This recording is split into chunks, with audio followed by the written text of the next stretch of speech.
welcome back to my channel. My name is Paulina and this is Books We Love. Today I am finally back to the booktube world. I haven't been making videos in a long time and I decided that it's time for me to do my September wrap up. So this month I actually read 7 books, which I'm going to be talking a little bit about today. Most of them were Kindle reads, which is good because I've been trying to clear out all of my NetGalley books that I needed to review for this month or past months that I haven't done so. So I did a pretty good job in September in actually accomplishing the books that I needed to review for September. So I'm very proud of that. So without further ado, here are the 7 books that I read this month. So the first book that I read is an ebook that NetGalley provided, and it's called The Dating Itinerary by Brooke Williams. The Dating Itinerary follows Penny and Gio as they become infatuated with each other. It's kind of like an enemies to lovers romance, although there really wasn't much enemies to it. Like, the premise of the story is that Penny and Gio, they used to work together and they were really good friends until Gio got a promotion, which is the promotion that Penny wanted. And after that, they kind of stopped talking to each other. Years later, they meet again in this whole project that Penny has to do for her job in order to get another promotion, and Gio has to do the same project as well. So they go on a bunch of random dates and write about them in the paper. And at the end of the day, whoever wins basically gets her... Stop it. Whoever wins basically gets a promotion in their respective job. So they both obviously really want it and they continue to fight to get whatever they want. However, they start falling in love. I honestly didn't enjoy the story as much. I gave it a 2.5 stars. I thought the story was pretty unique, but I didn't really enjoy the characters. I felt that Penny was a very flat character, and then she would jump to the randomness conclusions and she would never let Gio speak his mind, and that frustrated me a lot from her. So I didn't enjoy her. And as for Gio, I feel like the author wanted him to be everything. Like, he's the hero, he's the lovable boyfriend, and he's also like the playboy type. So I think that he never fit like one single trope. Not that he needs to, but I just felt he was very unrealistic. He was everything at once and I didn't enjoy that. So in conclusion, I gave this book a 2.5 out of 5 stars, and it was an okay book. Didn't change my world. It doesn't change anything about the romance genre. The second book that I read and reviewed this month was The Billionaire's Betrayal by Carmen Falcone. This story was very dark. It is a dark adult story, so be prepared for a bunch of trigger warnings in a sense. It does talk about prostitution, and I kind of was uncomfortable with the whole premise of the story. So this basically follows Madame Alexa as she has...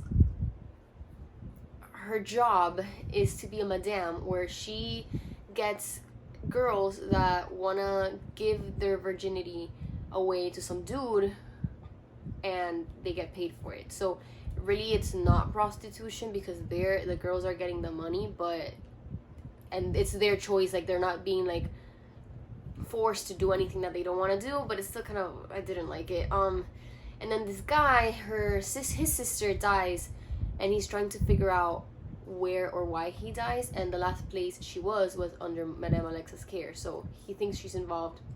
He starts getting involved with her and they start this whole romance thing, but he's doing it because he wants to get back at her for killing his sister, when in reality plot twist occurs and you'll realize a bunch of things that are really not true. So I didn't enjoy it. I feel like it's all about sex and I didn't like that one bit, and I feel like there was nothing deeper than that. And when the whole scene does get revealed at the end, the author just glanced through it. So it didn't... The most important part of the story was actually just like, okay, so this happened, great, now let's move on and have another steamy scene, which didn't enjoy it. I gave this one a 2 stars, and again, I received this through NetGalley for this month to review. The next book that I read was Machiavellian, I hope I said that right, by Bella Di Corte.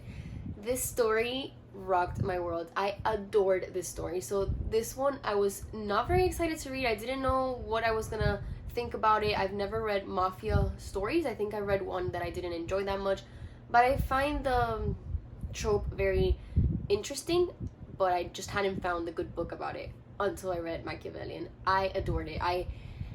It's just a wonderful romance. It's beautiful. I loved it. So the story follows this guy called Mac, or people call him Mac, who basically is one of the most influential mafia lords of New York. And it follows another girl called Mariposa, where she is also in New York, but she's homeless, and there's a bunch of things that occur to her because of this. And they meet. He's very, very rich, obviously, and he kind of takes her under his wing. He basically signs a deal with her, and she needs to marry him. So it starts like that, like a forced marriage type of thing, and it blooms into something entirely different. And I honestly do not want to talk a lot about the plot, because I feel like it's such a good book that you need to go ahead and read it. Like, the writing is very beautiful. There's scenes in Italy that blew my mind. There are scenes in New York that just left me like wanting for more.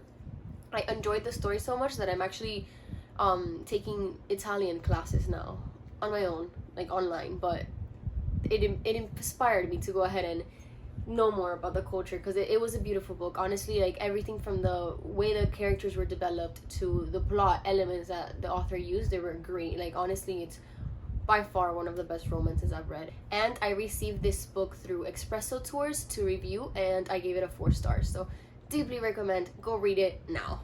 Another book that I read this month was When the Earl Met His Match by Stacy Reed. I haven't read any historical romances in a long time. I don't think I've ever read a historical romance. Yeah, I don't think I have. And this one was my first one.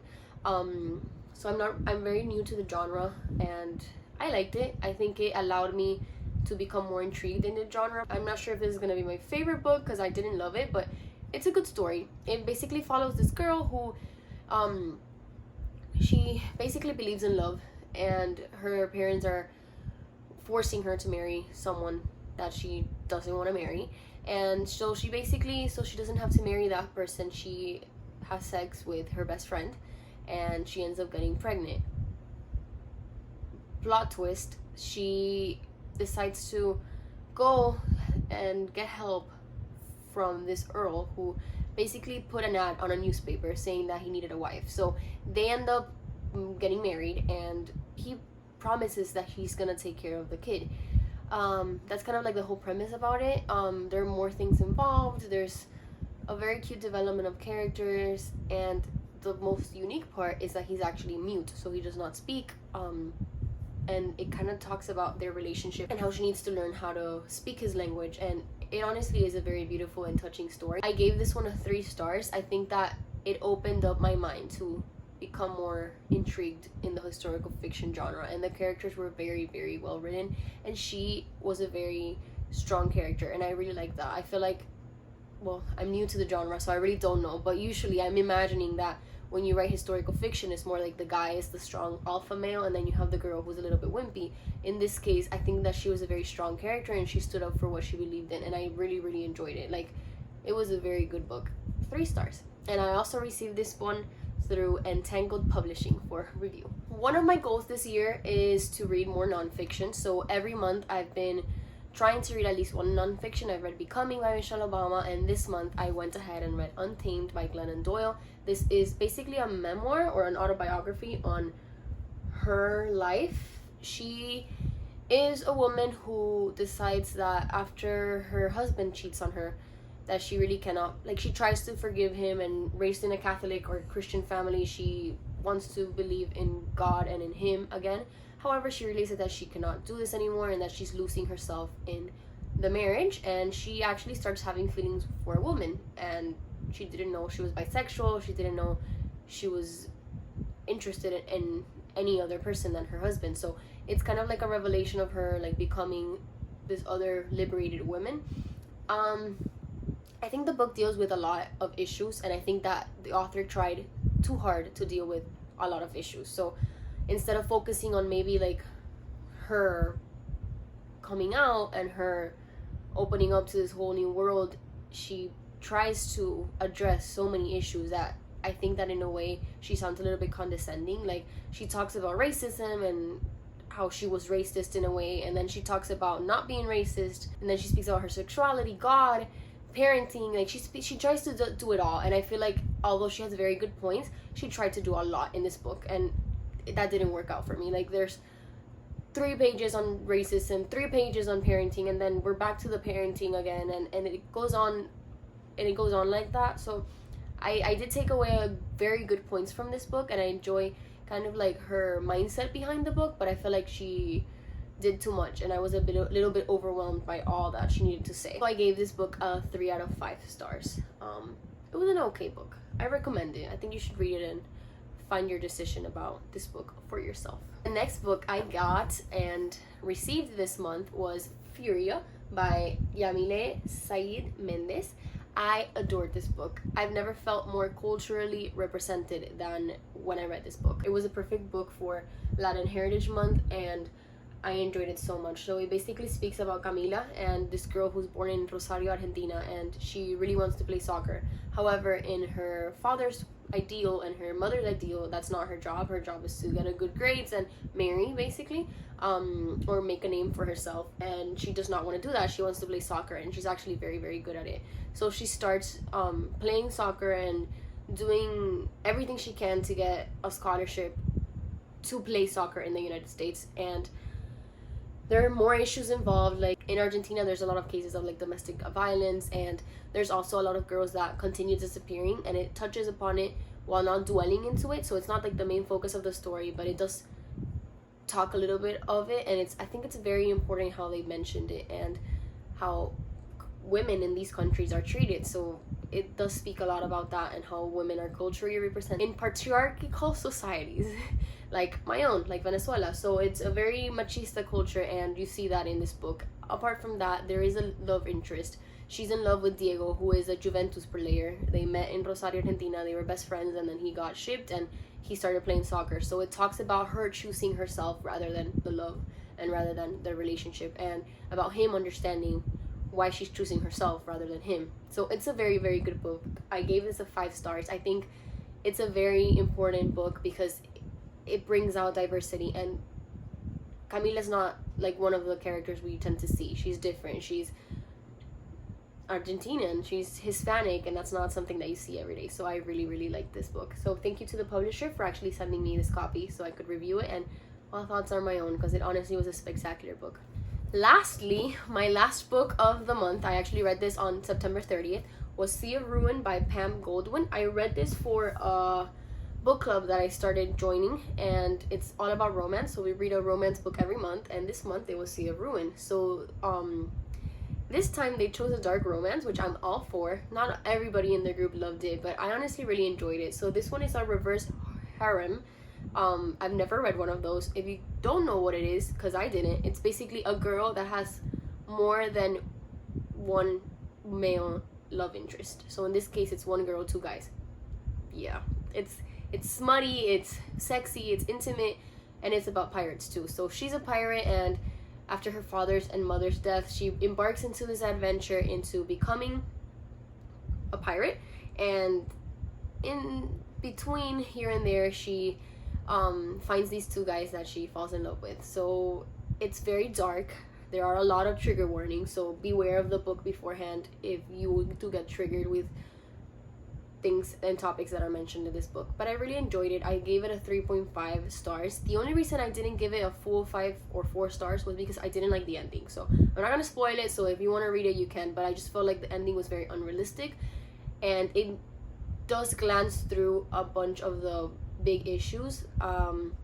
So there's very big scenes that I feel like she forgives very quickly, or sometimes someone does something bad to her and she seems to just be okay with it really fast, and that didn't sit well with me. And one of the romances, her romance with Ashley, is very, very fast. Like, it's very insta love, and although I understood it, I didn't enjoy that part as lot. Although I am team Ashley, so I don't know what that says about me, but I really enjoyed this book. I think you should give it a try, and it was my first reverse harem, so it was pretty fun. I'm not sure if I'm kind of into the trope, but I think I would give another book a try. This was a really good. Also, the author writes really well in her descriptions and her wording, her dialogue. That was also a very good aspect of the book. So that was it. 3 stars. So all in all, this month was good. I'm very proud that I was able to read a lot of my Kindle reads. I think that's the most important part of this vlog.